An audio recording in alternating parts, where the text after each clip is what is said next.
नमस्कार दोस्तों, जय श्री कृष्ण, राधे राधे। अगर आप सच्चे सनातनी हैं तो कमेंट बॉक्स में हर हर महादेव जरूर लिखें ताकि इस बहाने महादेव का नाम लिया जा सके। हिंदू धर्म में शरद पूर्णिमा का विशेष महत्व है। मान्यता है कि इसी दिन भगवान श्री कृष्ण ने राधा रानी और गोपियों के साथ महारास किया था। अश्विन माह की पूर्णिमा को शरद पूर्णिमा कहा जाता है। इस साल ये तिथि 28 अक्टूबर को पड़ रही है। इस दिन मां लक्ष्मी और चंद्रमा की पूजा की जाती है। मान्यता है इससे मां लक्ष्मी का आशीर्वाद प्राप्त होता है और घर में सुख समृद्धि आती है। दरअसल माना जाता है कि शरद पूर्णिमा के दिन चंद्रमा अपनी 16 कलाओं से परिपूर्ण होता है और इससे अमृत की बरसात होती है। इस दौरान चांद से निकलने वाली किरणें इतनी शक्तिशाली मानी जाती हैं कि इनमें कई तरह के रोगों को नष्ट करने की क्षमता होती है। यही वजह है कि इस दिन चांद की रोशनी में खीर को रखना शुभ माना जाता है। कहा जाता है कि इससे खीर भी अमृत के समान हो जाती है, जिसका सेवन करने से आरोग्य की प्राप्ति होती है। मान्यता है कि शरद पूर्णिमा के दिन चांद से जुड़ा दूध अमृत समान हो जाता है।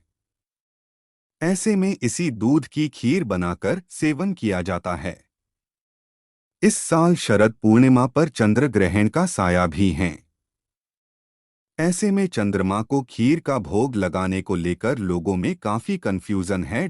चंद्र ग्रहण 28 अक्टूबर को रात 01:05 से शुरू होकर 02:23 समाप्त होगा।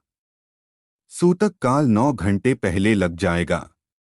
वहीं शरद पूर्णिमा 28 अक्टूबर की सुबह 04:17 पर शुरू होगी और 28 अक्टूबर की देर रात 03:46 पर समाप्त होगी। 46 पर समाप्त होगी। ऐसे में ज्योतिषाचार्य ताबिक इस साल शरद पूर्णिमा पर खीर का भोग नहीं लगाया जा सकेगा और ना ही पूजा की जा सकेगी, क्योंकि सूतक काल लगने के बाद से ही मंदिर के कपाट बंद हो जाते हैं।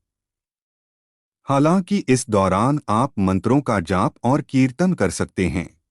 धार्मिक मान्यता के अनुसार शरद पूर्णिमा के दिन लक्ष्मी माता की पूजा करने के साथ साथ तुलसी माता की पूजा करना बेहद शुभ माना जाता है। इस दिन शाम के समय में मां तुलसी की पूजा करें और उनके पास एक दीपक जलाएं। कहा जाता है ऐसा करने से घर में सुख समृद्धि आती है। शरद पूर्णिमा के दिन महालक्ष्मी की खास तरीके से पूजा की जाती है। जो भक्त मां लक्ष्मी की कृपा पाना चाहते हैं, उन्हें सफेद रंग की मिठाई का भोग लगाना चाहिए। कहा जाता है कि ऐसा करने से महालक्ष्मी के साथ साथ भगवान विष्णु की भी कृपा खूब बरसती है। चमेली के तेल का दीपक और गोमती चक्र से खोले तरक्की का मार्ग। चंद्र ग्रहण से पहले नहाकर सफेद रंग का वस्त्र पहन लें। फिर उत्तर दिशा में एक आसन बिछाकर बैठ जाएं। अब चमेली के तेल का एक दीपक जलाएं। अपने बाएं हाथ में 5 गोमती चक्र लें और दाहिने हाथ में रुद्राक्ष की माला। फिर 54 बार उकीली कीली स्वाहा मंत्र का जाप करें, लेकिन ध्यान रखें दीपक की लौ कपास की न हो। लाल धागे की बाती तैयार कर दिया जलाएं। लक्ष्मी पूजन के बाद घी का दीपक हाथ में लेकर चांद की ओर देखते हुए मां लक्ष्मी से प्रार्थना करें। शरद पूर्णिमा के दिन नौकरी व्यापार में सफलता पाने के लिए भी उपाय कर सकते हैं। इसके लिए इस दिन मां लक्ष्मी और हनुमान जी के सामने चौमुखी दीपक जलाएं। इस दिन ऐसा करने से नौकरी में प्रमोशन और बिजनेस में धन लाभ का योग बनता है। एक दीपक अखंड जलता रहे, इस बात का ध्यान रखें। आप इच्छानुसार घी या तेल दोनों में से कोई भी दीपक अखंड जला सकते हैं। दीपक सुबह तक जलता रहना चाहिए। आपको 4 लौंग लेनी है।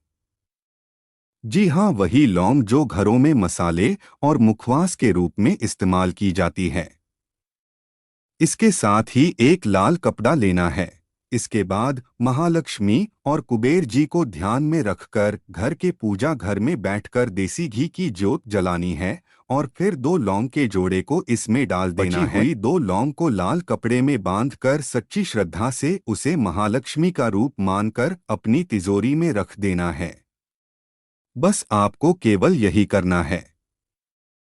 कोई मंत्र नहीं, कोई तंत्र नहीं। शरद पूर्णिमा पर ऐसा करने से मात्र कुछ ही दिनों में आपकी सारी मनोकामनाएं पूरी हो जाएगी। सबसे महत्वपूर्ण तो यह कि कर्ज से मुक्ति मिल जाएगी। आपके पास इतना पैसा आएगा कि संभालना मुश्किल हो जाएगा। आपको 2 बातों का ध्यान रखना है। एक तो यह कि उपाय करते समय आपको इसके बारे में किसी को नहीं बताना है, और दूसरा यह कि मन में उपाय के प्रति सच्ची श्रद्धा रखनी है।